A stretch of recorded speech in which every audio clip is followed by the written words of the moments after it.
because I was a little bit rude during my father's presence because the one thing I can tell you that he said to me, he says, I think this is the last time I spoke to my father. He said to me, I was sitting downstairs in Hope Road, and he said, "Hey boy, hey Rohan, come upstairs, come here." So I go upstairs now, and both he and I are looking through the window. He says, "Let me tell you something. If you give any more trouble, you're not my son." So me as a rude boy, I said, "What?"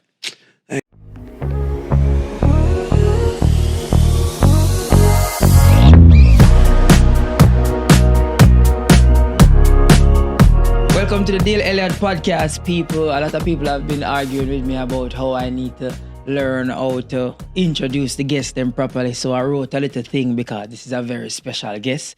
So people, today's guest is someone whose name is recognized around the world, but his story extends far beyond his legendary last name. Born in Kingston, Jamaica, he's an entrepreneur, former University of Miami football player, philanthropist, and a passionate advocate for Jamaican culture and sustainable business. While many know him as the son of the iconic Bob Marley, he has spent decades building his own legacy through business, family, and service. Ladies and gentlemen, we welcome Mr. Rohan Marley. That's the part. Hey, what if I work that take me fit? Nice, dude. So nice. Well put together. Yes, Mr. Rohan, Yes, sir. I want to thank you. Thank you for joining the podcast today. And I want to just start, from the beginning. Sure. What I know about you specifically, I would consider you I would say the most chilled son. Of late. Of late. Only of late, but never that. I mean, I was born in Jubilee Hospital. As furthest as my memory can go, as far as my memory can go. I remember Warren Minister. I remember growing up there. I remember Waymouth Drive, going up there. I remember Patrick City, going up there. And then after Patrick City, moved to Spanish Town. So that was kind of the journey.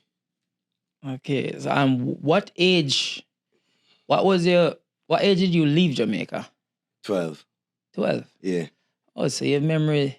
Yeah, of course. But remember, in those years, I started out like as a mature child. I can say that I thought I was an elder. I sit amongst the elders. I smoke a little chalice every now and again when I was young. I thought I was a grown-up, I used to take the bus all over the place by myself. I used to balance my little money when I have it. When I'm hungry, if I have to sell 2 bottles, I go find 2 bottles, sell 2 bottles. Make a bingy, shoot 2 bird, go to the shop, buy some seasoning and thing. And we eat. So we grew up like that. And all of this while being the child of Bob Marley. So you still get to have the fun. Yeah, because my mother, she living with her parents. And she live with her parents now. I kind of have to follow she a little bit.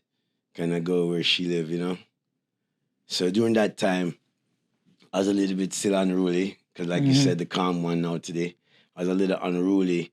Meaning, when her father decided to move to Spanish Town. And let me tell you a little story too, actually. When I was living in Kingston side, my father set up transportation with the school because we all went to Vast Prep. So I would take the school bus pick you up, and boom, bam, take you to school, you go back home, So I kind of live in a calm life early. I was under more restrictions. Yeah. But then I remember the last place my grandfather moved and grandmother before they owned their own home. Because he used to work downtown Kingston. He was a carpenter. And my grandmother, my mother's side, she worked in metal box. So now I just remember one time, Patrick City, and we moved into this house, my grandfather and his family. And I remember I used to run through the house, like go through this side, go through that side. And one day, cause you know them type of house where the veranda has like another little, has a studio. Yeah. And then this side now you got a boop another front door. So I just remember one time not being able to run through the house no more. I said, wait there, that side I lock off. I said, I said, oh, that side I lock off. And then I go on Penny, and then one at a time, a family moved in. So I said, who are these people? But what I realized, I didn't ask no question. I just noticed that they didn't talk to us. They didn't talk to us. So I was picking up liquor by liquor. I said, oh, okay. And as older I became, I realized it was like my grandfather rent the house. Yeah, rent out. And he rent half the house. Yeah, so you lose half of the freedom. Yeah. So yeah. So I'm starting to kind of start feel that way. I said, wait, who them people know? And how house this? I said, I said, all right, cool. And they don't want to talk and thing. So then I know like maybe soon after my grandfather said, come and pack up all the things. I had a little cousin at the time, still have him, Mark. Which one of the cousin him? Either my uncle child, my mother, brother, son, or something like that. So come, we're going to Spanish Town. I just remember going to Spanish Town, man. And when you go to Spanish Town now, you have to go, it's called we're going to Golden Acres. Yeah. Golden Acres is near where GC Foster is. You have to pass a place called Walks Road. So you go down another little place to know. I just remember the time when we go there, it was a 2-bedroom house. This is our own property now. This is early 70s. Yeah. Yeah. Late 70s. Late 70s, like 70. 79. Yes. Probably. Yes. 78. Yeah. Yeah. So my grandfather now, this is his house. He save up their money. Him and his wife save up the money, bought this piece of land down there, build a house. But what I remember is, the one thing I remember, man, is when I walk in the house, the wet cement, the scent of the wet cement. And then I just used to, this is where I know Jimmy Riley's family from. Because I remember I used to have to go to the shop. I have to cut through the truck, pop, and go to the shop now. It's kind of, it wasn't really in winter spent, but it's kind of outside of Golden Acres, like a block or a couple streets over. But I used to have to go there to buy kerosene oil for the lamp because the house didn't string up yet. Yeah, so the house now finished put together yet. No, but we have to move in. But it's so good that it can like pull from those memories. They're so nice. Yeah. So when times it like just super simple. Yeah, but those things, man. Why I'm bringing those things up because I just remember the scents and the wet cement, and and then what I love is cause is that thing when I used to shun those things like, man, I don't want people to know certain things, not really talk about certain things. But then when I got older, I'm like, wait a minute. Those are the things that made me what I am. Yeah. That's why I'm an entrepreneur. Character development. Yeah, so that's how I know how to sell things and trade things, from earlier on. So learning those things from early, learning about just buying just things for what I need, if I have a couple of shilling, or even on 2 birds, sell 2 buckle. But the greatest part is about the people that I got to meet, how much I developed as an athlete, because I was able to play amongst not only the boys.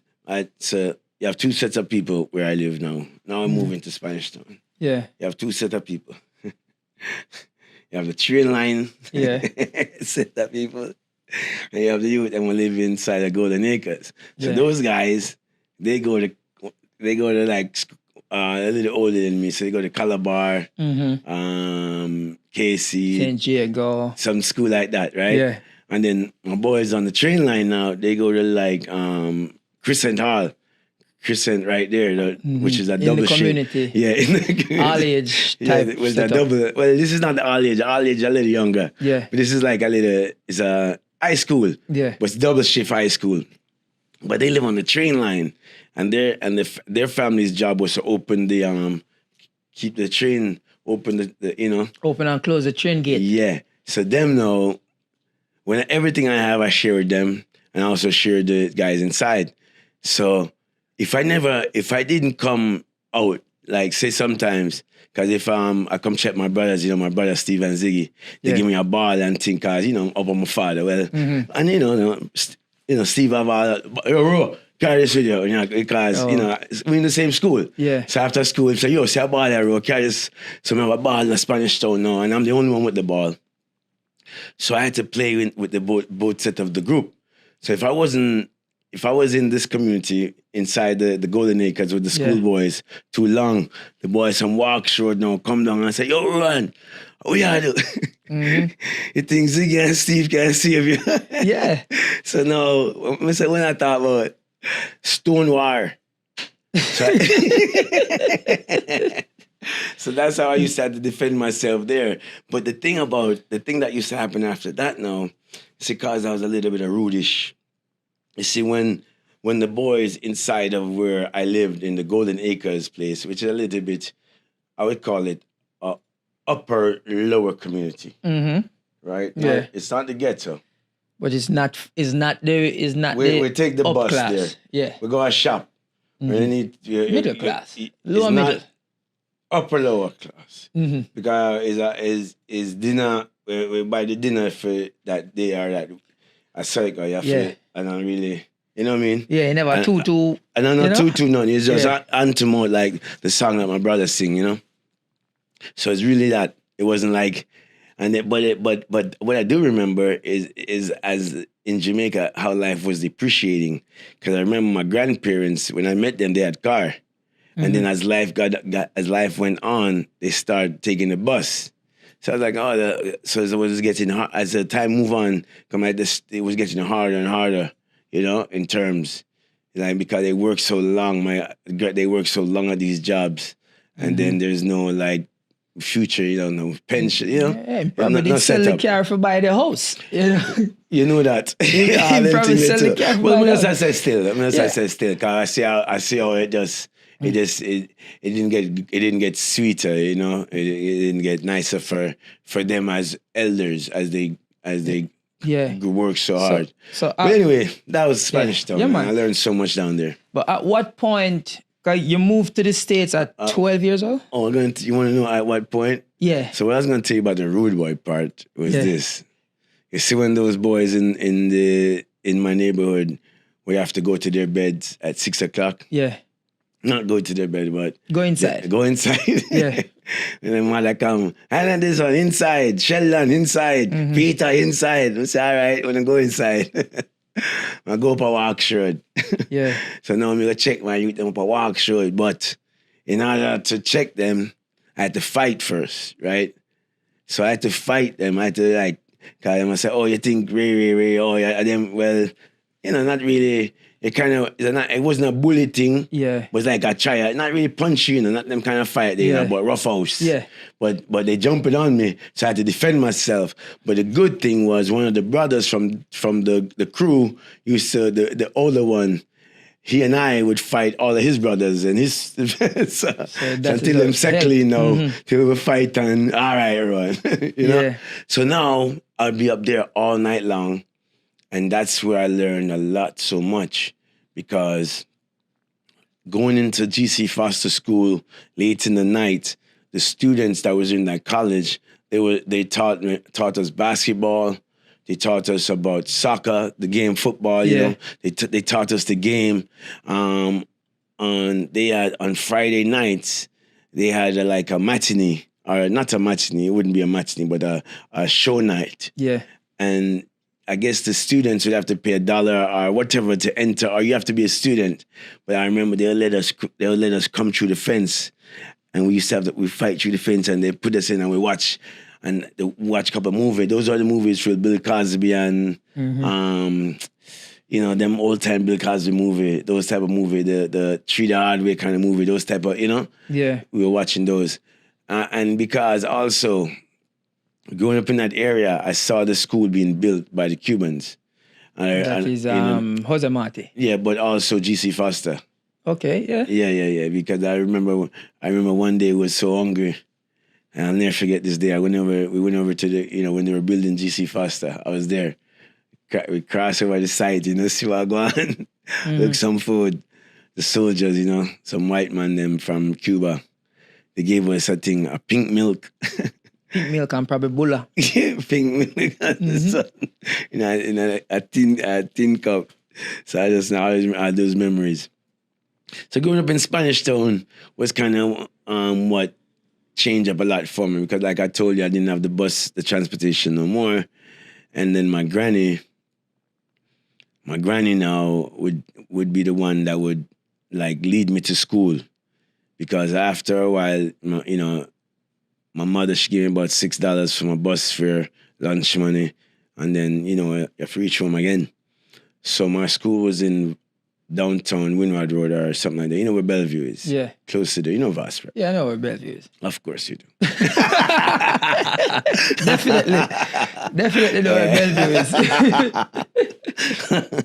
So my granny now would have to get up, like, say, call it 5 o'clock. And because it's the place only have one bathroom, you have to kind of bathe before she, right? So boom, you go in and you do your thing, you jump around 2 times, chip, and you get out, you take your bath and thing, and she get ready, and we go. So she would get off, because when I take that bus, you have to go up, you have to, of course, walk up to Walks Road, catch a taxi, and catch the bus now. So that bus is going to take me to Parade, but that bus is going to go through the 6 Mile route. And on the 6 Mile route, she gets off at Metal Box, right? At her workplace. Yes. And she used to, when I started out, when they were teaching me the route, she said, after they follow me a few times, and then when she getting off, she used to always tell the doctor, just show him where for catch bus 27. I'm bear in mind, how old are you this time? Call it 7. Okay, so people, this man was taking bus. This man was taking bus to school at 7 years old. And a lot of people in America don't really understand that. Even earlier. I just remember because they used to put me on, I just remember one time, I must have been like 4 or 5. And I just never forget this, man. I fell asleep on the bus. And when I woke up, I left my bag, my school bag. Every single thing can go wrong.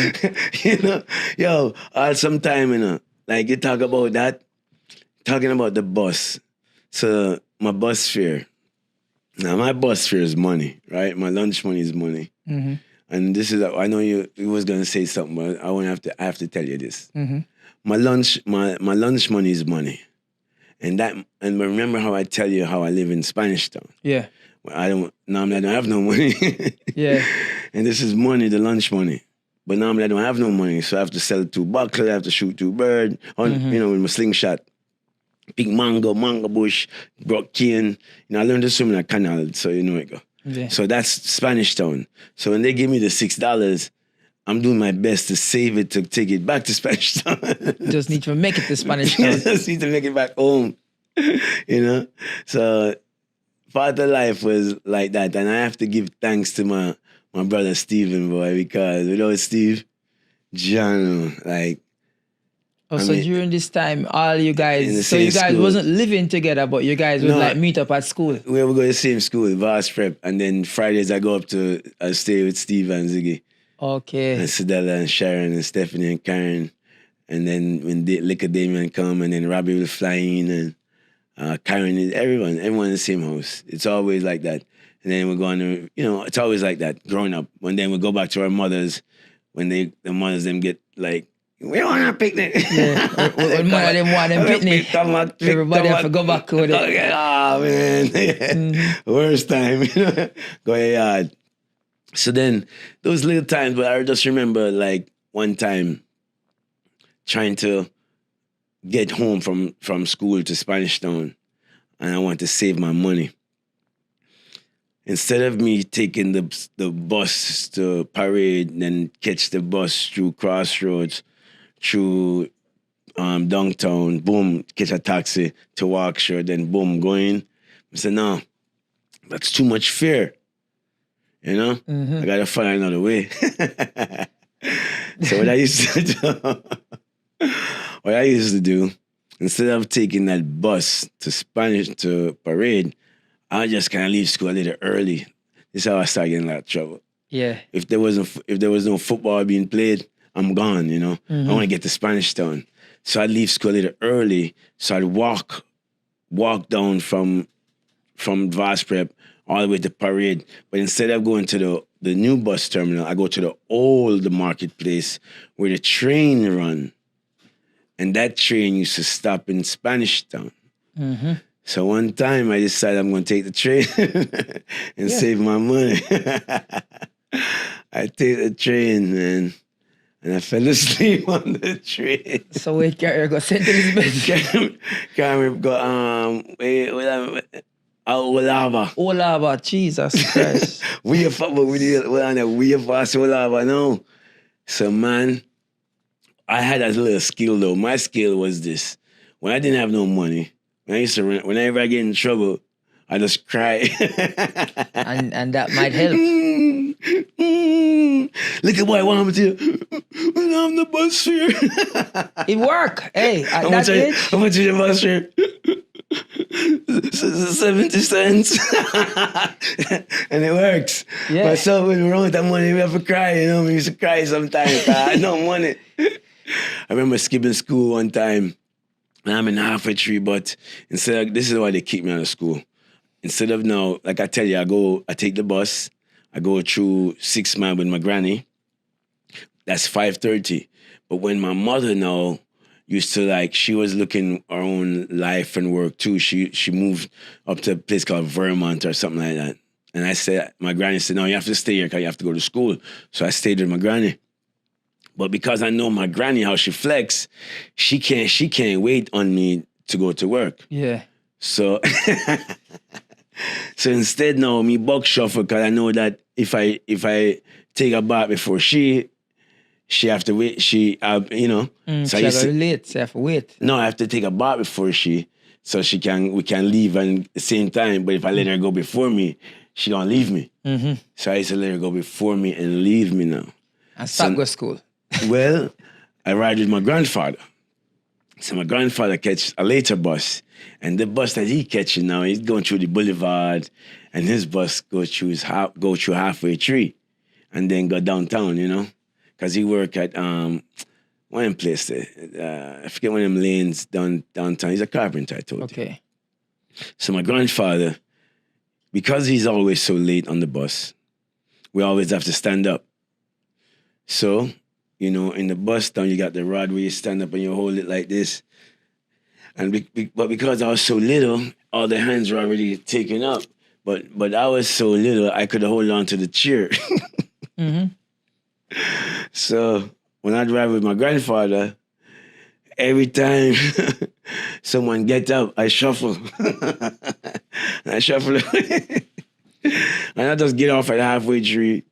And when I go home, I just deal with the consequence. And there's no school. No school. Figure it out. So after. they say, what, Rohan, what happened to you? How come I didn't see you on the bus? How come when I got off at the stop, you wasn't there? I say, you know something? I decided to go see my father. Yeah, just look for my father, so we can't bother the school thing right now. No, so that was a little getaway, So till one day, my mother get really fed up. And she says, I'm tired of this. You never have any homework. I said, I did my homework in school. You don't come home with any books. Yeah, can I leave my books in school? Every time she said, what did you learn in school today? I say my ABC. Every day, same thing. So till one day she said, all right, I'm tired of this. And she took me up to the school. The principal name, Mrs. Hewlett. Nice lady. Very nice lady. Yeah, even though they caned me. They're nice people though. Miss Hewlett, I went into the school. The teacher said, Miss Hewlett's been looking for you. She wants you to come upstairs. I go upstairs with my mother. She tells my mother, I'm sorry, but we can no longer accept Rohan in school. We have to expel him. And they expelled me that day. And she said, why? What happened? Well, they haven't seen me in 9 weeks. So you never go to school for 9 weeks? One whole semester. You never go to school then. You never did not go to school. You did not. No, You never go no, this archery. was You never did not go to school. You wake up every morning and go half a tree. And walk go up Hope Road. You don't go to school. This man a chap. yeah, no, because you know why? I was also a skater, you know. So I remember skate line right there. Yeah. So I'm a champion skater as a kid. I'm the best skater on the 9. Like growing up. Yeah. Like when Jingles said, and the best skater, 9 years old and younger, Rohan Marley, $10. That's me. So my brothers, they know me as a skater, right? And then I used to hang out right there. But let me tell you the worst thing that ever happened to me. The most humiliating moment in my life when I was like, damn, I'm in the wrong place. I remember skipping school in Tree. I remember going to the game room, you know? And the manager was this big guy, I don't know, Syrian or something like that. Bald head, everything. I remember one day I'm walking in the game room early in the morning, like 10 o'clock, like school hours. And he's coming through the other side, and that motherfucker, he sneezed. And that motherfucker sneezed on me. Jesus. This motherfucker sneezed on me. And this I don't know, I must have been like, I'm 10 years old. Yeah. And this motherfucker sneezed. This was the end of everything for me. When he sneezed on me, and this motherfucker just walked by like nothing, I just remember how shamed I felt that day. I was just like, wow. You know, you there every day spending all this money. Yeah, to work. You there spending your money. You there spending your money every day in this place, and this guy treats you like this. Just sneeze by and walk past you like insignificant, like Jano. Facts. And I felt so low. I was like, wow, I shouldn't be here. So instead of doing that, I decided, all right, I'm no longer going to Kingston. I'm gonna skip school, but I'm gonna go, instead of going to school, I'll act like I'm going to school. And I'm gonna go hang out with my friends in their school at Crescent. So I dress up. After, you know, I remember my dad they sent for me a jean suit and some nice gentleman shoes, because, you know, I never wear crepe them time unless I'm playing, you know. Unless I play the football. Yeah, if I'm running, I wear crepe. Yeah. Other than that, Vikings or something like Vikings. Yeah, when I'm in Spanish, me wear one pants long, one leg long, one short. Yeah. You know, I'm like you ballerina and them shoes there. You know, them time I just, you got the ballet them. Ballet. Yeah, and them time I wear jeans. One thing though, every mall is stylish from them time. We're a rude boy from long time, man. You know, it go. But anyway, I used to go up to that school. Instead of going to my school, I liked a girl in that school. So I just used to go hang out in that school. And then when I was sitting in the classroom, and when the teacher would ask my friend, who is this guy? Who is he? They used to say I'm from Miami, but I've never even been to America, you know? So from them time, they tell people, say, you come from Miami? No, I didn't say. My friends was telling them, it's from Miami. And I used to just say, yes, miss. Yes, miss. I just sit there. She's visiting. I just sit in the classroom, you know, because I like the girl. Oh, boy. So I just remember, I just remember from a young age how I was, you know, and I used to like being adventurous. Them days, I'd love to play a lot of ball. We swim a lot in the canal. I remember, you know, when you're hungry, you brought 2 cane. The ranger run you down with the big gun, but the ranger never fired his gun ever. They never once fired their gun. But you got through them like a life there. You know what I always want to ask you specifically? So, out of all the children of Bob Marley, you tend to drift towards more sports than anybody else. Why? And then I think for football, like American football, is so taboo for a Jamaican. Yeah. And for you to come here and start playing American football so late, and then to achieve what you achieve out of it in such a small period of time for your size and the position you played. I think that is very commendable. And I want to know what kind of genes this man have if he can just have people in every pocket of life. Yeah, but we were all athletes early on. I don't think they say this right. I hear this and I learned it from some of my kids' mother. You know, she said, you know, you have to grow up in a house full of singers to be a singer. So my mother's side, they're not singers. So I didn't hear anybody singing all the time unless I grew up with my father. Yeah, you know what I mean. So maybe that's why. But I grew up in the street, like in terms of hanging out with my friends in the street, them kicking ball, play cricket. I play mob, build like a box truck, like them things. I was always playing like that. Yeah, like climb mango tree and hunt bird and stone bird and fling stone off a fling stone off a madman, till madman fling stone back off here and bust your ass. This is why you're an entrepreneur. This is what I was doing. All the shit you weren't supposed to do. I mean, some of it I should be doing. I was even cooking at them age. I used to run like a boat, and then sometime when you get hungry, you go up on the side, push two wheelbarrow, side man give you some food, you know what I mean? So like that's in Spanish Town. But what happened is when they expelled me from school that day, when the teachers told my mother that they no longer can accept me in school, they haven't seen me in 9 months, they kicked me out of school that day. They called my brother Stephen. Stephen came into the office. He saw me crying already because I know my mother, she can tear me up. So when he said, "Well, I'm tear," the Miss Hewlett said to him, "You know, Stephen, 1 second, we need to call your mother." Call Mama Rita. Miss Hewlett said to Mrs. Marley, "I'm sorry to tell you, but we had to expel Rohan from school." She said, I hear her on the phone, "What? Send him to me." So when my mother now, after that and we left, my mother now take me up to Oak Road to Mama Rita. When I went up to Mama Rita, I just remember when she said, you know, if your father was here, you know, you wouldn't be going on like this. You have to act better. You have to count, boom, bam, you know what I mean? So after that, because the principal did ask on the phone to Mama Rita, oh, she said, what happened? She said, you know, Mrs. Marley, we're calling you to find out will Rohan grandmother take him in Miami? Yeah, that's what the principal was asking Mama Rita.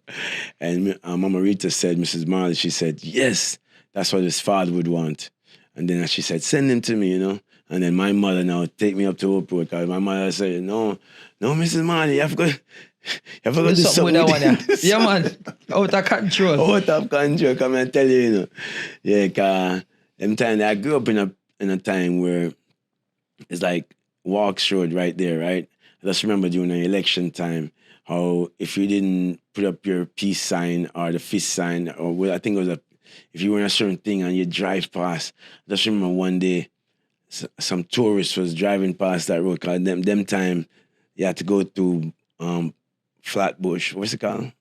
Flatbridge. You have to go through Flatbridge and then Bargwa, Glen City if you want to go Montego Bay. I just remember during the election time, everybody was outside and the people was driving past, and some people from Germany or somewhere, and they didn't put up the sign that the people asked, and the man them fling a big stone off of the car, and I said, Jano. And I said, wow, I saw. So I just remember early times in Jamaica, how much I overstood and what was really happening. Yeah, I see a lot. Yeah, because through Rastafari still, you know? And then now, when I go up to Mama Rita, and finally, my grandmother come down to Jamaica, my mother had to kind of give a parental guardian to my granny, so they kind of adopt me in that way, so I can get my papers to come to America as a young boy. So I was 12 years old when I came here now. I started going to an elementary school called Pinecrest because my brother Robert, he lived in Miami for a little bit and then he moved to New York. So he went to the same school. Uncle Richie went to that school. My other uncle Anthony went to that school. So it was kind of right by the house that my father bought my granny in 76. So this is 84. So we lived in the Pinecrest region. Still there today. So after that, I went to that school. And then that's 84. So between 84 and 85, the Miami Dolphins, they were having a phenomenal season. And all the children were always talking about that in school, in the PE, the this, and they have the different games. They have the kickball, where you kick the ball and you throw the ball. I never know. I only play soccer. I don't know none of these games. I just remember that I wanted to learn the game so much that I would watch every Miami Dolphins game. And then whenever the Dolphins would lose, I'd play the team they lost to on the, whether it was Atari or one of those games, and beat the team they lost to. I just remember learning the game myself, and I would ask my Uncle Richie to throw me the ball, and I picked up the game. But the one thing that made me so tenacious on the field was because of my family. I never want them to see me lose. I never want my family to see me on my back. I never want them to see me defeated, So I used to play with this thing with that when I went home. It's like, because we're a bunch of lions, So I never want them to ever see me not championing what I'm doing. Right? And then my Uncle Rich, and Uncle Anthony, they used to, and my dad's brothers, they worked me out because, that's what Mama Rita, she sent me up to Miami that's where they sent me there to be disciplined. This was after the passing, right? Yes, after 81. Well, after 81 is kind of when I kind of lose my mind a little bit. Okay. Because I was a little bit rude during my father's presence, because the one thing I can tell you that he said to me, he says, I think this is the last time I spoke to my father. He said to me, I was sitting downstairs in Hope Road, and he said, "Hey boy, hey Rohan, come upstairs, come here." So I go upstairs now, and both he and I are looking through the window. He said, "Let me tell you something. If you give any more trouble, you're not my son." So me as a rude boy, I said, "What?" I'm like, what the fuck my father saying to me in my head? Because I'm rude, I'm rude.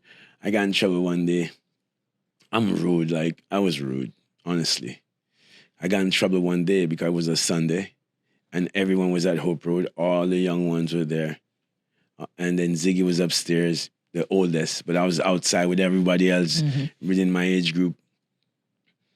And I went inside because at Hope Road, there's a reception area, and there's where the operator will answer the phone and where you book the studio time. And there's like this phone that you gotta know how to operate it. So I kind of knew how to operate it a little bit. It's like an operator, click, click, click, click, click, click.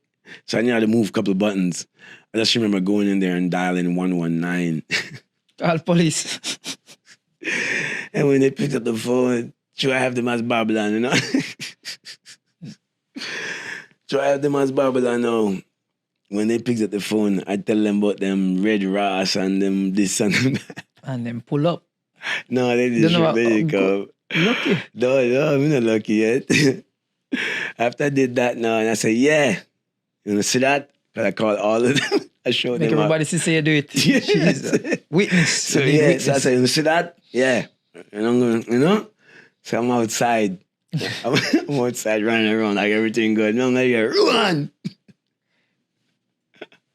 I said, "Wait there." Me, "Run!" And me and my father call my name, man. I look around. And I say, "Who tell?" Like, which one on it? Who tell? Farm. Who tell? Actually, Stephanie she told the littlest one. Father said, that time when I walk in, the Bob Marley Museum, you see that door right there? Yeah, the one. The banister, you see the steps? He's at the banister up top. And but it's all of us outside. Me, Steve, and all the sisters and cousins and eye trees, kids too are there. We all the band members, children, and just regular people, just everyone that's playing around. Children and dad's upstairs with his friends, and Mama Rita's up there. I just remember him saying, "Hey boy, come upstairs." Right to me, because your father, like one thing about that man, when he speaks to you, for me personally, I'm always in trouble. So I'm always crying for being in trouble. Just, I'm in trouble, But I just remember him calling me upstairs, and I'm looking at Ziggy. I said, "I can't believe." I'm like, "I can't believe everybody turning against me." Like, I said, y'all was there. Not Ziggy. Ziggy wasn't there. Yeah. And then, so I was just like, and I just remember the day My daddy called me in the room. Hey boy, what me here? What let me hear you do? And then Mama Rita now, she says, Bob, no, no, but the room was full of people. There's a bunch of people, there's the older Yeah. people. He says, no, Bob, don't beat him, Bob. And then say, hey, sure. He said, come, go on. And so our dad was like that. That was a nice, stern, but very gentle and wise, That's how we deal with his children. Stern, but yet still playful and joyful. What does 56 Hope Road mean to you? Yeah. Well, 56 Hope Road.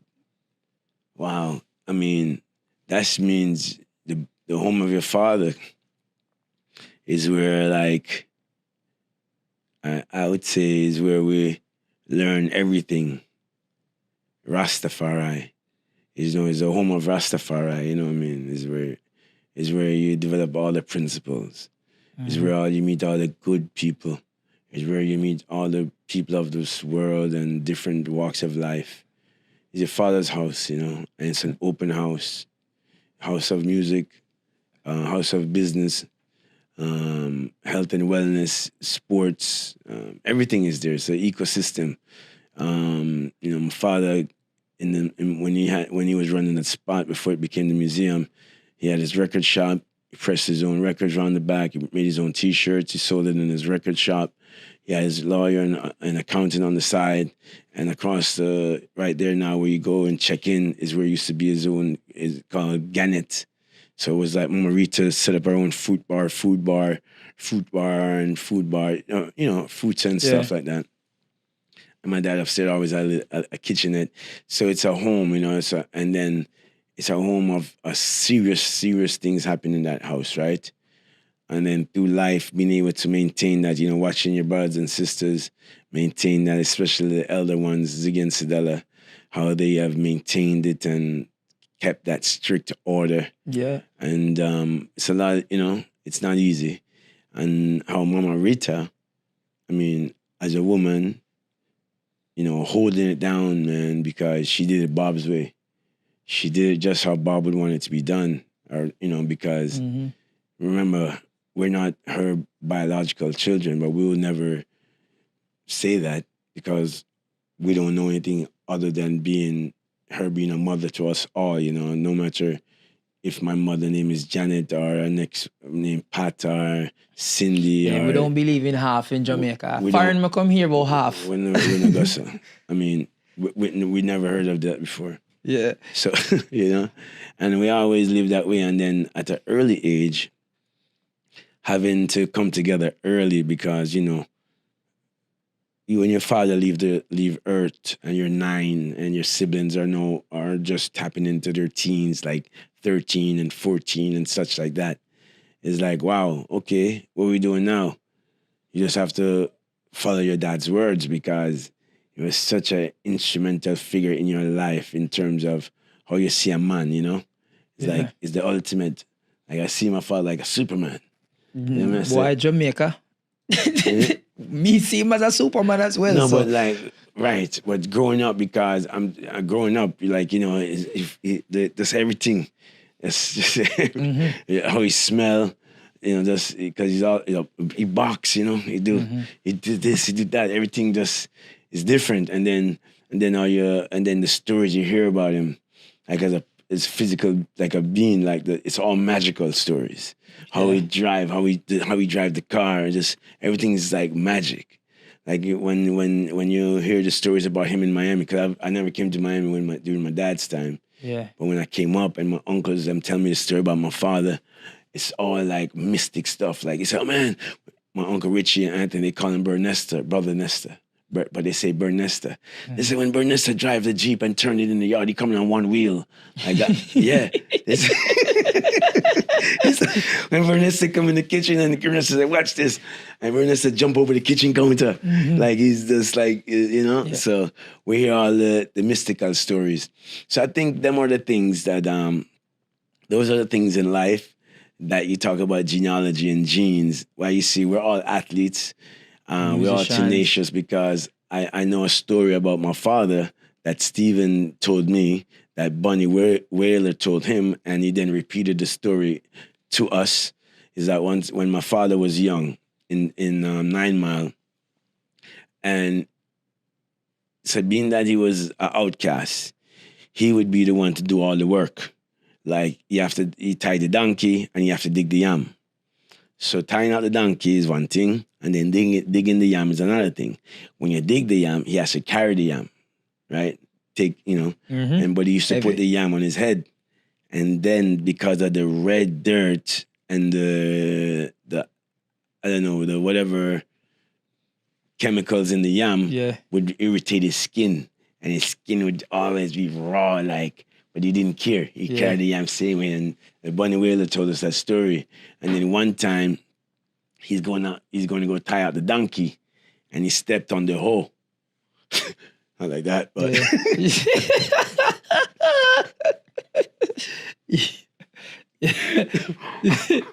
I just needed a break for that. Wait, let's... Step on the hoe. Yeah. Anyway, but he stepped on that garden hoe, and it bust his foot. And he said, my father, he took the red dirt and he stuffed it in his foot and took his shirt and tie his foot. Wrap up that and just kept it moving.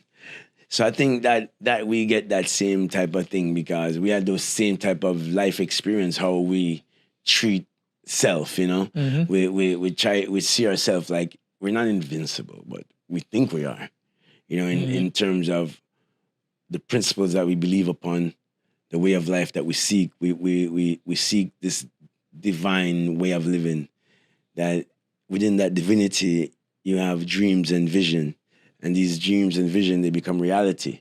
So this magic becomes tangible because if you remember the things you say and remember the things you do and remember the things you see them happening before you. And when they happen before you, it's the magic that we dream about, and when it comes to reality. So we believe upon this feeling, it's emotion, because it's real. So before it to become real, though, you have to have the emotion, right? So that's the magic that we love. And I think that's what you talk about because, and I say again, it's almost like when I mean that I don't want my brothers to see me or my family to see me defeated, is not that. It's really Rastafari. We don't come to bow, we come to conquer. Yeah. So what you want me? Well, you not conquer that. It's like a thing. It's a challenge. It's like, challenge. I have to get this done. Yeah, seen. So it's not that you don't, it's 7 times fall, 7 times rise, said way. But it's not that we don't fail, but we never see failure. We just see trials, Yeah. So we just see it as just life as a overarching thing that it's to be attained because we come from the highest order. And that the highest order we talk about is the Haile Selassie, right? So when we think of Earth as man and beings, we want to see a wayward and a way of life. And you look into the Earth, and you're inspired by people, you're inspired by just human beings in general. And we choose to be inspired this way. And the thing why I add this to it, this is a part of that thing, right? It's a part of the truth of self. So when you find that ultimate truth within self, your soul is strong. You're strong within, and your truth is strong. So you're powerful from yourself and your breath. So that's the power we have. That's why we go out there and we try to conquer every single. Listen to me. Everything Marley put it on pan, whether it be sports, whether it be Marley coffee, whether it be cruise. Listen to me, anything Marley involved in that, you guys normally dominate. But I wouldn't say I would say this. It's a journey, right? And it's not to say it's not domination really, right? I mean, but it's a word, it's terminology, but it's just really the execution, right? And to execute it, but also execute something that you're passionate about. So you're able to withstand it and carry it through, because there's always ups and downs in everything you do in business, right? Because obviously at this age, things have to be business because you have a family to feed. There's no way you're going to sit around. I see the people, they always talk, oh, them, all them, did it. We just do sit down and let you do it. Yeah. What are you talking about? Like, come on, don't be stupid. It's even there. Like one time with the jersey, right? The Adidas jersey. The Adidas. I mean, I've never seen such silly things in my life because it just doesn't make any sense. Because if you want to take it, if you want to dumb it down, right? I've seen many even in the World Cup. A jersey this is supposed to fit into the culture of today, right? Yeah. In terms of design element. But now, if you add the relationship into that and the collaborative perspective of what the actual jersey was developed for and what it's meant to be, it's meant to drive. It's a representation of us all. You know what I mean? It's not like it's just we are Jamaicans. You know what I mean? It's not that don't change. A jersey don't make you who you are. I can't tell you why though. So the reason why there was that, like, the people having an issue. Well, some people having an issue with the red in the jersey is one. A lot of the times, a lot of people will not take time out to look into the backstory of why the color is even there. Right. So that is one. And two, I feel like, you see, because the Jamaica on a whole is the only country in the world to not have blue or I think it's red in the flag. So a lot of people prideful about it. But the jersey is not a flag. Yeah, but it's the national colors. But the flag, the jersey, so all the teams that they play in their national colors.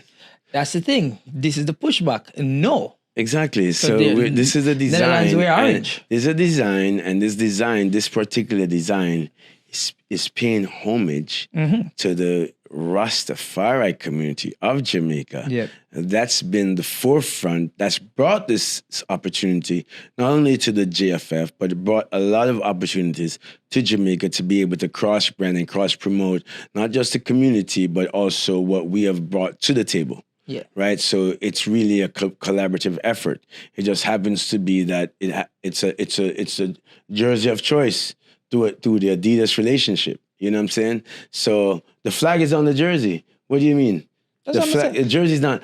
Let's get this clear. The jersey is not a flag. Let's just be because if then that's the case, you can't wear another color.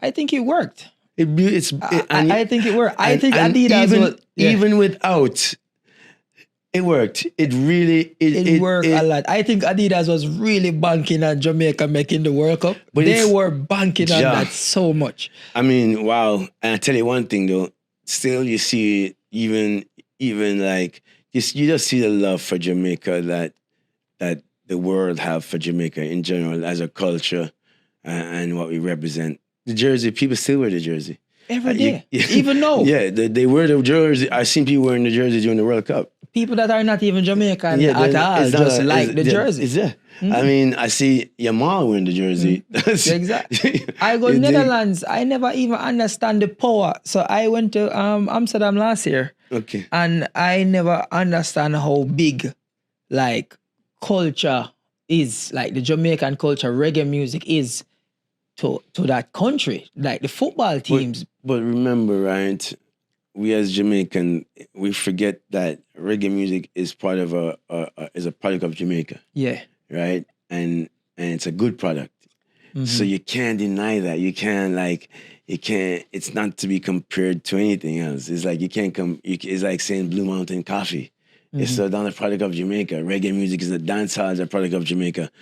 Usain Bolt, like when you talk now about the individual contributors now, then you talk Usain Bolt, you talk about Shelly-Ann Price, you talk about Donald Quarry, you have to go to McCallum, the boxer, the great boxer, all of the legends, Skilco, Alan Skilco, who Pele loves so much. We have individual that has represented the culture. Miss Lou, you dig? Like the great, you can go on and on. Yeah, we have a whole heap. So yeah, you can go on and on. So it's like that was a homage to one of your heroes. right? Because it's a collaborative effort. That was a collaborative effort with one of your heroes. So that's what I say, So it was always in a respect. It was never to be anything like, oh, it wasn't to be taken that way. It's always a positive. It was always be positive. Oh yeah, man. See, thing is, I am always open to conversation because I realize in this life there's nothing that you do that everybody will agree with. Surely. So in understanding that, I always just take things for what it is. Mm. In terms of, you mentioned, so you play football. At what point did you realize, like, yo, like in our Jamaica, like, what point did you realize, like, yo, Jano, my father, are the man, like, yo, I'm Marley, my name, like, when you live in America and when things start change. I mean, boy, it's a different type of thinking still, because that's not how I was thinking. Okay. I was thinking like this. I'm like, wow, so you mean to tell me all these people can listen to my father's music and be inspired and develop a love within themselves? Who am I? The music, I should be the first one to be inspired and be overly loved within self. So that's what happened. So I started to penny the words in the music. I started to become like the answer, not to, I didn't want to repeat anything. I wanted to be the fulfillment of those, of, one would say, a forward thinker, or prophetic words, or prophecy, or such, in terms of just words that happen later, right? So I wanted to be the happening of those thoughts and what it should be like, and the journey. If you say to me, if you sit here and say, Ro, boom, bam, bam, we want to do this, that, and the third, just because you can't do it no more don't mean I can't keep doing it. Yeah. So I see it like that. So so if we reason and have a solution, I'm gonna go deal with the solution. So that's what that's what I was able to realize. And then Rastafari now is like when I was in college. I was in college and you're there and you're developing friends you think is friends. But really and truly, you don't have no friends because everyone is vying for a position. Everyone in the American culture, they want to go to the NFL. It's their dream to be an NFL player, to take care of their families. It's their work. They look at me like, oh, you have it made. I say, what? I chat about when they had to like you want to go deal with something. So you had to go through that, and then so you find yourself becoming a little bit isolated within that community. So you had to find yourself again there.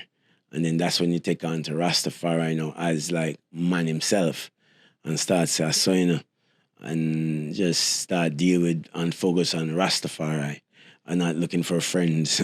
Because like if I say, you have enough brothers and sisters, you don't need any friends. And then let the friends them come when they're to come. But when we got to that place, it was really that awakening and realizing how to be a solution, and not a problem. I love that.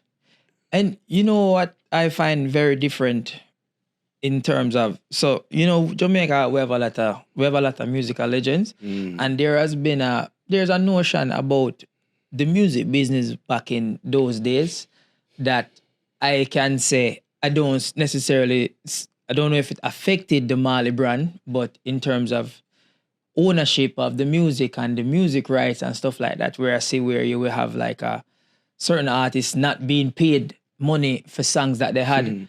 And I just want to know, how did the family itself manage to control an estate as big as the Marley without foreign intervention? Man, you know something? What a science, because the truth is, when we were young, like I tell you about Mama Rita, right? Everyone kind of, when father stepped on, everyone kind of turned against everything because everyone wanted everything. But through the gang himself didn't like having a written agreement within anyone, you get this, you get that. It was all based upon like this trust thing, right? So when you have a trust and you're no longer here to manage your trust, the trust liquidates your assets, right? So all of those things were done through a record company that they would. So if anyone had, oh, I was this, I was that, anyone did any work for hire, any such thing, because they needed to liquidate the asset so they can sell the asset. So they had to kind of gather all of my father's things in the trust and all his rights and ownership. They had to kind of isolate it so they can sell it. So during that process, we as children, we were getting ourselves together as one unit. While they were trying to sell everything, we that wasn't our thing to fight each other. We got together as one unit. So during that process, they had to go through all of the whoever owned what, they sold their whoever anything they owned of my dad, they sold it. Whoever had it, yeah, they all sold for $2 million, this $1 million, bum bum bum, that money, this money, Ray money at that time. So now they have a value of it now. Now they can put a value on it. And when they put the value on it, it was up for sale. We as the children, we didn't have any money because obviously the assets are seized at the time. I'm here living in America at the time, and how I was able to survive, I this was a beautiful way to survive though. It's a nice thing. Imagine I was getting a $99 check from the Social Security here, but it was my dad's Social Security check. So I was getting a $99. So yeah, when I was in the 6th grade, the 7th grade, because they seized everything. Yeah. And during those times, right? So when they did that now, and they gathered all the assets, we didn't have the money. We tried to borrow the money. I know you heard some of the stories. We tried to ask this person, that person, et cetera, et cetera. And no one wanted to loan us the money. They more wanted to buy the assets. So then I think some time went on. Chris Blackwell then purchased the assets. We then went to the Privy Council, and we wanted first rights refusal as a children. And when they gave us first rights refusal, we still didn't have the money. Mm-hmm. And Chris Blackwell loaned us the money. And he loaned us the money, and we ended up taking over 100% of our dad's name and likeness. And Chris Blackwell ended up being our partner in the publishing and managing the publishing until we became of age to do so. And then, my brothers, big brothers and sisters, big sister and big brother, they took over the managing and start working, handling ourselves. So that's kind of that. And then, we had to go out there, of course, with all the different people that was selling merchandise all over the world, doing all these things. We had to kind of bring it in-house. And then, as you see, you still can't even control that. Can't control it, yeah. So what we do, we start to develop, we said we're going to take our dad's face off of certain things, but, keep on, because our dad himself, he was the first merchandiser we know, right? Because he sold his own T-shirt. We print and sold his own merchandise. Yeah. So we have our own merchandise company for our father that we do, but we have also decided to create our own family business from that. And some of those business, Marley Coffee is a business I started, but it's family, of course. We have House of Marley, which is all the things that we do. It's there's a store, the clothes store. The story, and then the sustainable component that you talk about. Because when personally, I, as a business man, and I would say a Rastapreneur, you like that one, the bud. So the Rastapreneur thing now, I said, when I got the land in Jamaica, and I'm like, I asked the community, what the community is known for. They told me coffee. I asked them, do they know anything about coffee? They say they've been farming all their lives. That's when I decided to get in the coffee business. I stuck out my hand and said, all right, now I'm in the coffee business. But then I said to myself, what do I know about coffee? I don't know nothing. But today's day one. So here's how we're going to do it. I was thinking in my mind. I said, well, I'm Rastafari. And what is Rastafari? Well, Aita. What is Aita? Well, that's organic. I said, all right, you can't use any chemicals on the land. And that's when I started to learn about sustainability. But then another thing came where it happened that I was like, all right, I can't take this farm going nowhere. This is really the community's farm. So all I can do is just have access to this land until, I don't know, for however long I can, because it's never going to be my land. It's community land. It can never be how. Where am I take it? it's like how presumptuous that I go into this place and claim something that's been there beyond my time. Because how I realized that, I was like, all right, I'm living in New Jersey. The man that I'm speaking to, the community that I'm speaking to, the guy that sold me the land, he told me that the man that I'm speaking to is a thief. So I said, he's a thief? I said, what am I getting myself into? But the thing was, I was thinking in my mind, I'm like, this man here owned 1 acre. My land is 52 acres. But when I'm in New Jersey, his 1 foot is on his 1 acre, and his other foot is on the 52 acre. Yeah. My 52 acres is backyard. So I'm like, wait a minute. So that's when I realized, I'm like, this is a joke. You can't buy it. You can't own nothing. We're going to take this. So I just know I just realized I only had access to it, and I have access as long as I can. And then the access that I have is that I realized that this is how the sustainability come about. And I was able to start to, hire the people in that time and created jobs and everything and get that going. So I was bringing some work to that community. But since 2016, when I stepped down as a chairman of Marley Coffee, and just sat and let it build for a 10 years period, now we're one of the #1 coffees out of Chile. We're doing excellent work in Chile and Latin America. We have coffees in Canada, and we're not present here in America right now. Just a little tap on Amazon. So. After 10 years, I decided that now we decided to relaunch Marley Coffee here in America. So that's kind of one of my focus. And then I have the other companies that I have now, which is Lion Order. So all these things here, all those things come from the willingness to grow on the information that you have.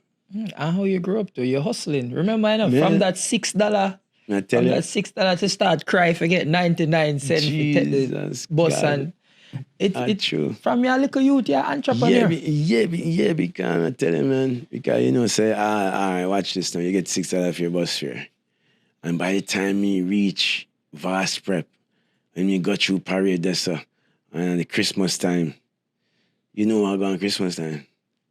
The amount of things I sell. By your reach. I remember them time that, to me, a little water gun, that's like the goal. That's, like certain, like toys, like special, man. So I used to spend my money on one of the 2 things, maybe like a push cart, even like just to have a car, I even buy the truck them, right? But I buy them, take off the wheel, I put on my box truck. I used to like my box truck, they like better than so I used to just buy them. Keep them out. I think, I get some special box truck. Why, I tell you, them days, so you learn from early, man. You learn the hustling from early. Because imagine buying quarter loaf of bread. Man. Trust me, know. Quarter bread. Big July, 2 egg. 2 egg one time. One tomato. We can't buy, I never see 2 egg sell in America yet. No. Jamaica, we could have go buy 1 single egg. Yeah, what you mean? And quarter bread, that's a 4 slice. Yeah. Your auntie does, because I rip and wrap that up fast. And we have some nice auntie there. Get 2 sausage with it. Auntie Dana, she nice. My mother and sister, them, one thing about my mother and her sister, them can cook some good food, some good Jamaican food. My love when them cooking, them cook a thing with all, you see, press plant cooking a coconut oil. Clean. Long when I hear about that. press plant. Long time when I hear about that.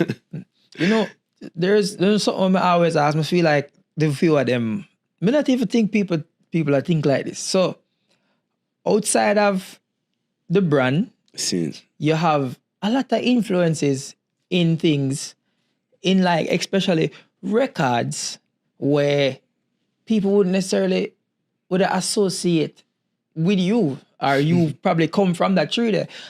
My favorite album of all time is the Miseducation of Lauryn Hill.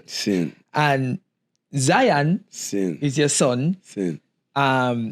So did you, from the you literally was on the inside. Seeing the creation of that and what it become. Yeah, I mean, those were wonderful times because Yeah. in that time of my life, personally, Mm-hmm. what I contributed was my soul and my energy because I would say it was more the most magnificent time in life in terms of self, as to where the beginning of the self alignment, Mm-hmm. enlightening self, and where I was as a human being because I just left college and I was with my brothers and sisters, you know, and I learned everything from my brothers and sisters. We learned together, me, Ziggy, Steve, Mm-hmm. Damien, Julian, Kimani, Robert, you know, and then when sometime Chris would pop on, what I learned from them when as Rastafari, we learned. So those were the wonderful times. And then during that learning, I moved to New Jersey and I was able to instill some of my learning and some of those principles within the miseducation, you know. Mm-hmm. I just remember that there was times when we needed to go to Jamaica because the studio was in America, kind of, you know, they got a little bit offish. And you hear me still talk about it in the Brooklyn show, how what she had to do, you know, because a lot of folks didn't want to make that album, right? Mm-hmm. So I took her to Jamaica and took her to the Hope Road, my dad's studio, the original studio. Yeah. And my brothers, and all my brothers' musicians were there. So, you know, everybody just, all the musicians, Squidly, Chris, all them, everyone played on the track. I mean, and then those days, you know, when it comes down to building the band, you know, I helped to research a few of the members. You know, we had Al Anderson playing, Paul Fakori, the bass player.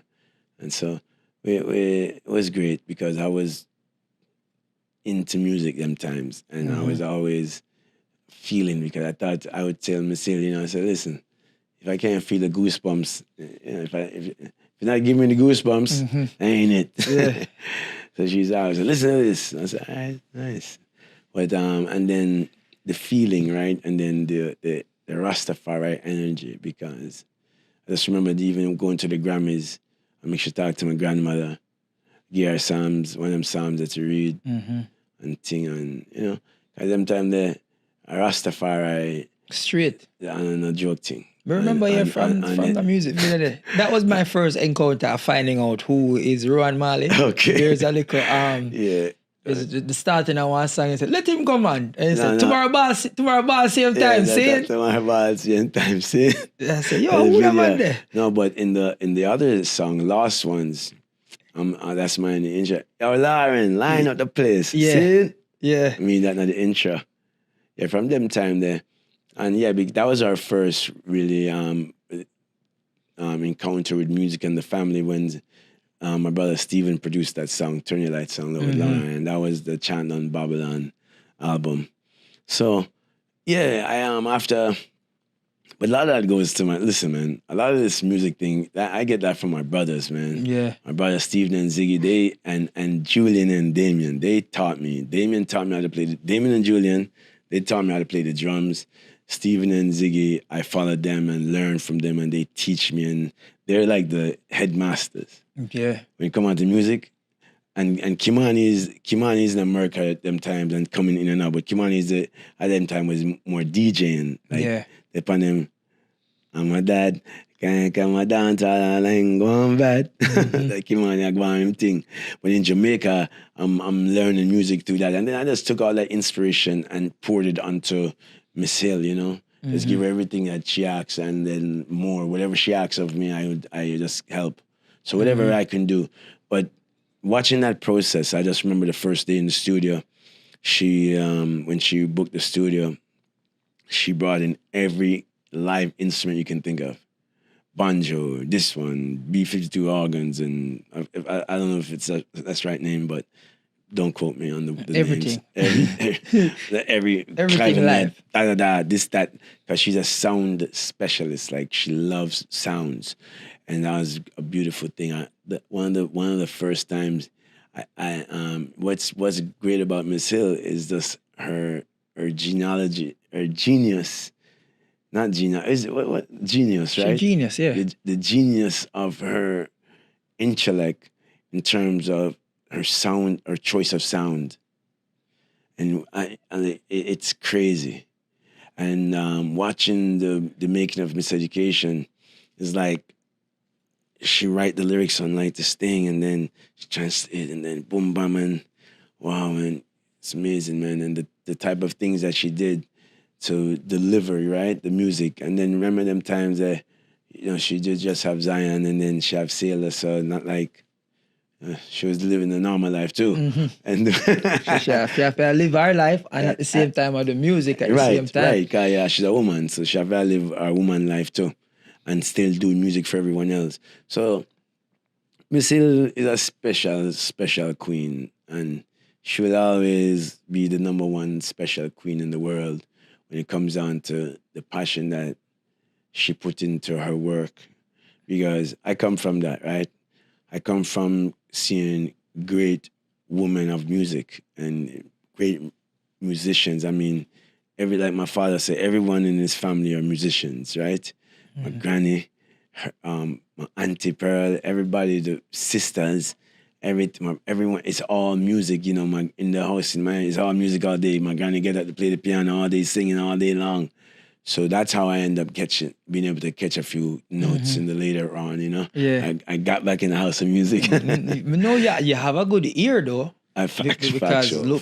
So like even now, just like when you mention genealogy, I am friends with a couple of your children. So and it's just crazy how like I can sit here and talk to you right now, and I feel like I am listening to Nico. I feel like I am listening to YG. The same mannerisms. So that's why I know it's just different. So like even YG now have one of the biggest reggae hits in the last 10 years with Rose of, me always just sing it out. This rose of flame are catching a fire. That is a massive hit. Truly. Again, so, and it's something where you same attached to. I mean, look, like I tell my son, I say, son, always remember where you come from, right? I see your mother, Miss Lauren, you hear this type of music your mother make. Your grandfather is who your grandfather is. You have your entire tribe, your family, the type of music your family make. Just always remember that. So be true to yourself, because when you're true to yourself is when people gravitate towards you. Yeah. And when he played me that song, I mean, I was just there sitting in the studio. He did it here in Miami because I remember it was, God bless him, our nephew Joseph, Johan, Nico, they all would go to the studio here in Miami, and they work with the brethren Johnny. So they would just be up there in the studio, man, and during them times is when that song came to fruition, and then we dropped the movie One Love again during that same region. So it was like a beautiful time, and and then that just is so nice that it was that vibe, like even after the whole COVID thing and such, just to get that same so just having those energies in that time and being able to take advantage of the situation was beautiful. I'm proud of him. And then Zion now is coming up strong with his albums and his music. He's a passionate musician as well. Sailor too, she's doing her music. So the children is doing what they do. Nico, these are the elder ones. Nico is a manager. More Nico's entrepreneur. Entrepreneur, but he's also got his own mortgage company now. So he's in mortgage. So anybody looking for any mortgage, talk to Nico. And then you have Sailor now. Sailor I said, and Sarah just graduated high school, getting ready to go to the University of Miami. John is getting ready to graduate from St. John's University. So the big ones are doing really good. The older ones are doing good. And the younger ones are all in school. How many children you have? Only 12. Only 12 is crazy. But hey, it's not. Only 12. There's a running joke. Yeah. How many? Can you tell me how many cousins you have? Cousins. I always ask Nico this. I said, Nico, how much cousins you have? I don't think. What you call cousins? Like, so for instance, so What? No, not. I mean nephews. I mean nieces and nephews. Yeah, how much nieces and nephews you have? Oh yeah, nieces and nephews. Yeah. Nieces and nephews. Let's see. Close to. We brought in the 18. Yeah, 18 number. We're there. 18? 80.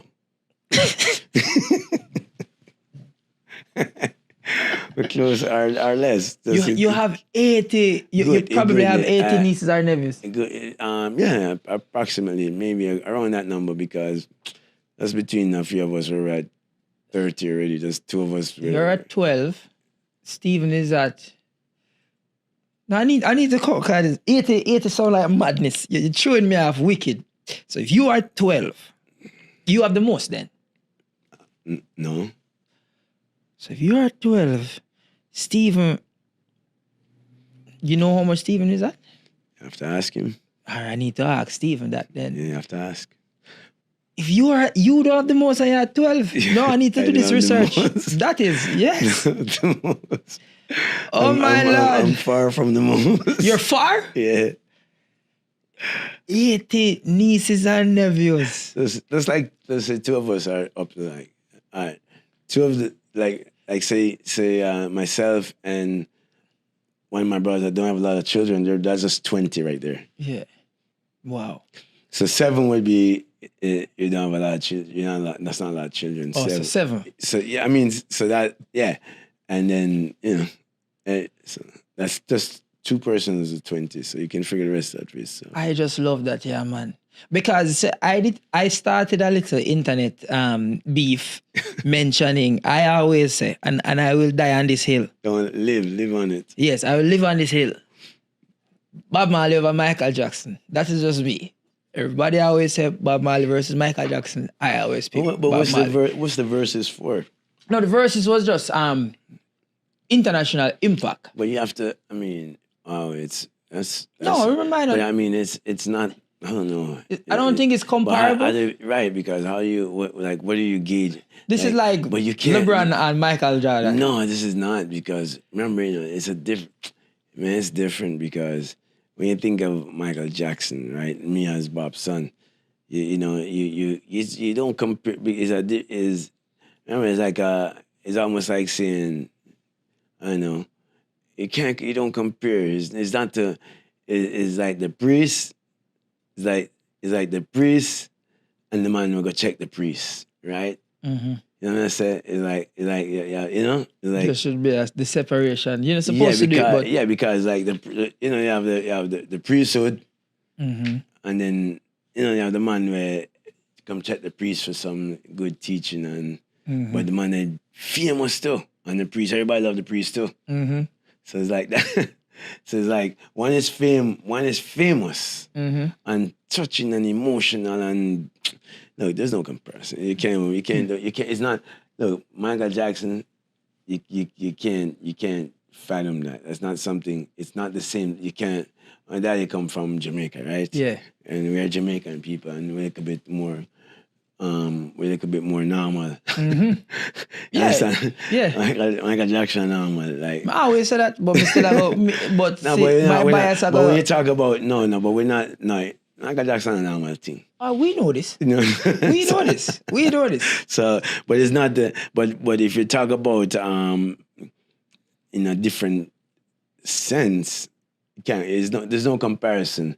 But Michael Jackson's super famous, and to this day, my father is also very well known. Listen, as a child, I don't think I understood the impact, and I wish Jamaicans living in Jamaica that haven't had a chance to travel to see the impact, super well known, to see how the Marley brand, and what I must commend the Marleys for doing is.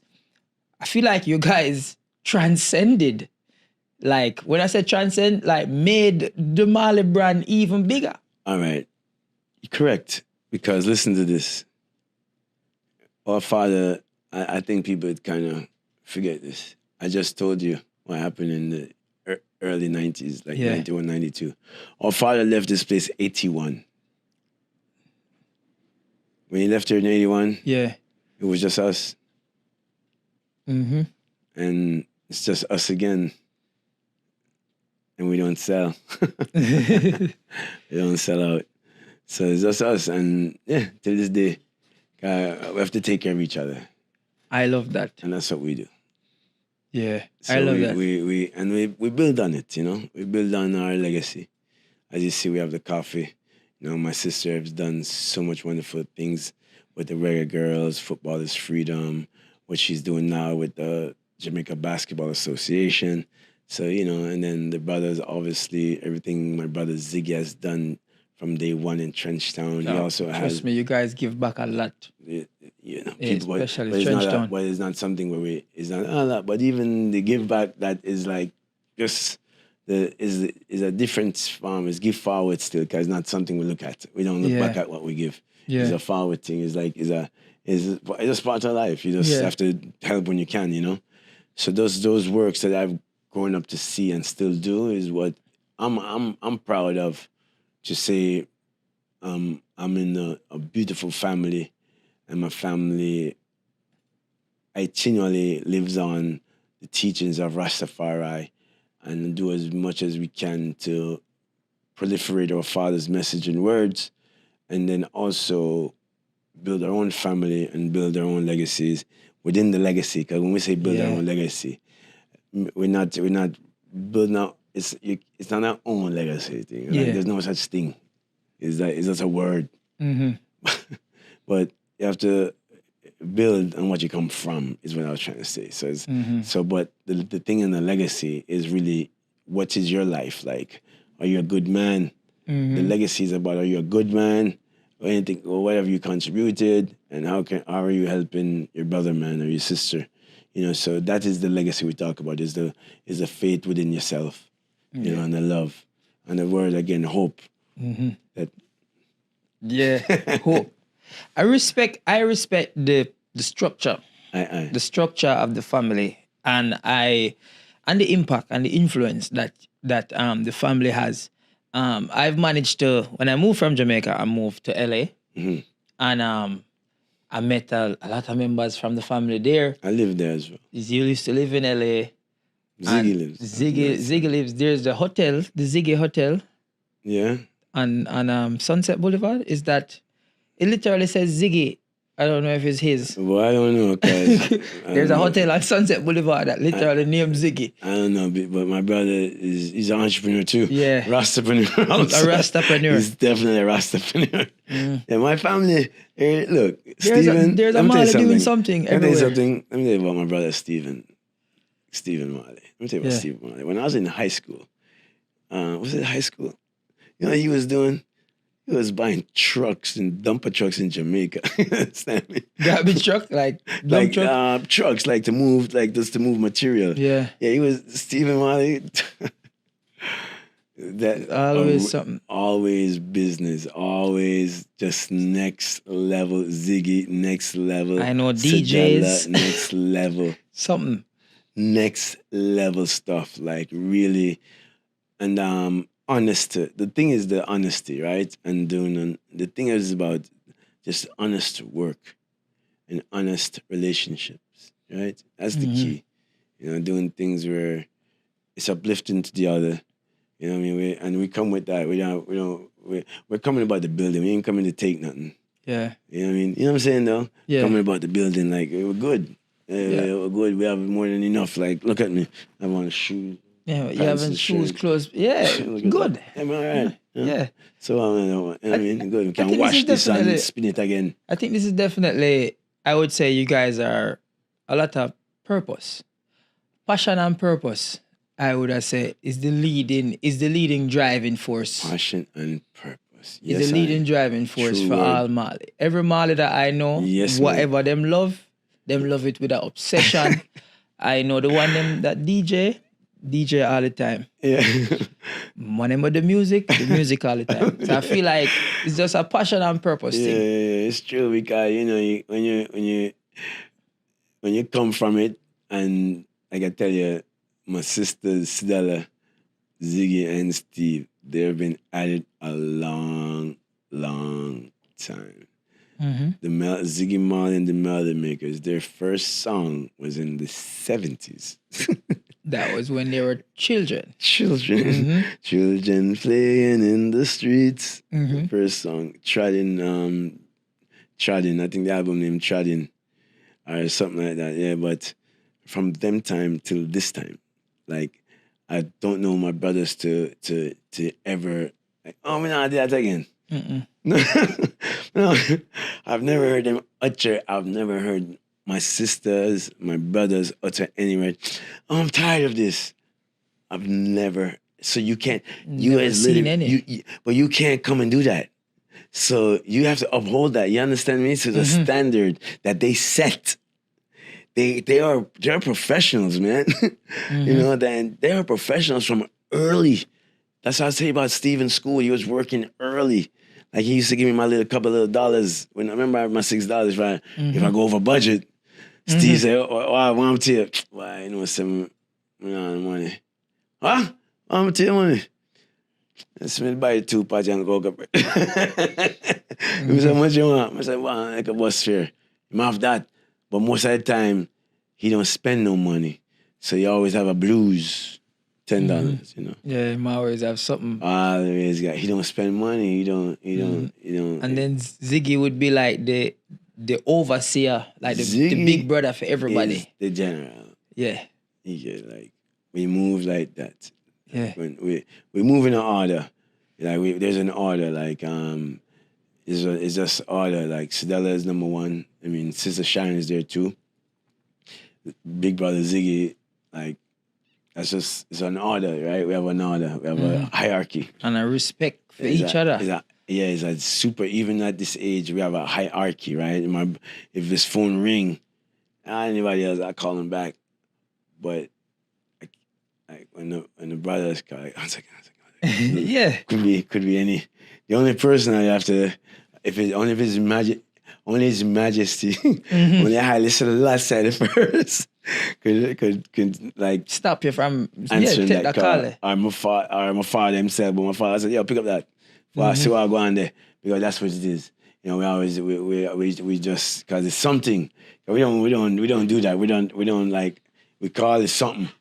Oh, so when no communicate out once the phone ring is for something. Yeah, it's not like, well, go on, what you do? No. Where there? No, sir. What you do? What you doing, meaning? What you doing? Like, oh, you all right, everything good? Yeah, man, all right, what you do? Because I'm just on it, just on running away. Oh, you all right? Because they're calling me because they heard something about me. So instead of them telling me what they heard, they want me to tell them. Yeah, they must say, "Hey, come talk to me about what just take place." Yeah, like, so you guys, like, when, especially when your sister call, and she get, "Rohan, what? How am I here?" So I said, "What you here?" So, you know, so it's always, so you live a life on your P's and Q's. I love that, and to keep that same hierarchy at age, because all I know, 40s, 50s, 60s. Not 60s. Nobody in reach 60s, but most 54 I am. Yeah, 54. Everyone's in there, still in their the realms. Still in the same era. Yeah, we're not big people. But we don't see it like that. Still, we are children, because it's a child, you know, like, we're children still. We're children of the Most High. But we don't, like, cause you remember, you know, big is just ego. Yeah. And we were able to burn that out, where we're able to retain that humility within our structure. We don't see things like, you know, we don't watch things, you know, we just go by what it is. End of the day, that is my brother, that is my sister, So this is my family. And that them say, outside of anything, at the end of the day, this is my family. So it's like, I tell you, when anything happens, any little thing, Sister Sedella is the first person to be on top of all things. Like, if you get any little mishaps, that's not, she, bam, bam, bam. And if any child, any of the nieces and nephews, Sedella, then Sharon is involved, and the sisters, bam, bam, what's going on? Rohan, what are you happening to? But this one, Rohan, find Kimani, tell Kimani, call me. To the 80s, you know. anything, yeah. Yeah. Because yes, she know everything. She know everything. And then but that's why we have to, and also, right? That's why sometimes we have to always manage our situation because we don't want her to be managing our lives for us. Because she just do it naturally. So we have to we also have to grow up too. So Family and be more steady. family is a hell of a thing. And Heaven of a thing. heaven of a thing, and it's super important. And just like any other family, every family, unity is the most important thing. No matter how much we can have disagreements, we can do this.